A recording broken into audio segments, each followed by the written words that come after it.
গত 22 এপ্রিল ভারত নিয়ন্ত্রিত কাশ্মীরের পেহেলগামে পর্যটকদের উপর বন্দুকধারীদের হামলার পর ভারত পাকিস্তানের মধ্যে টানাপোড়েন চলছে। এ হামলায় পাকিস্তানের মদদের অভিযোগ আনে ভারত, আর তা অস্বীকার করেছে পাকিস্তান। সীমান্তে দুদেশের সেনাদের মধ্যেও গুলি বিনিময়ের ঘটনা ঘটে। পাল্টাপাল্টি বিভিন্ন পদক্ষেপের মধ্যে ভারতের বিমান পরিবহন সংস্থাগুলোর জন্য আকাশসীমা বন্ধ করে দেয় পাকিস্তান।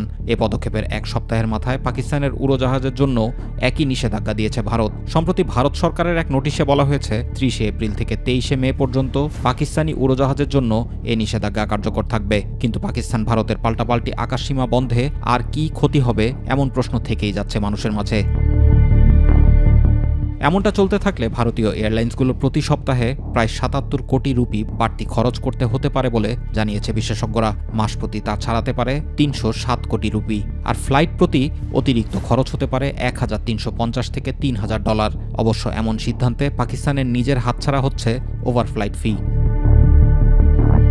একইভাবে ফ্লাইট পরিচালনা বাড়তি সময় ও অপারেটিং খরচ বাড়ায় ভুগবে পাকিস্তানও, কেননা একটি এয়ারলাইন্সের মোট খরচের প্রায় 30% ব্যয় করতে হয় বিমানের জ্বালানিতে। তবে বার্তা সংস্থা রয়টার্স বলছে এ নিষেধাজ্ঞার প্রভাব ভারতের তুলনায় পাকিস্তানের বিমান শিল্পে কম পড়বে, কারণ পাকিস্তান ইন্টারন্যাশনাল এয়ারলাইন্স PIA শুধুমাত্র কুয়ালালামপুর রুটে ভারতীয় আকাশসীমা ব্যবহার করে, যেখানে প্রতিদিন 200 থেকে 300 ভারতীয় ফ্লাইট পাকিস্তানের আকাশসীমা অতিক্রম করে।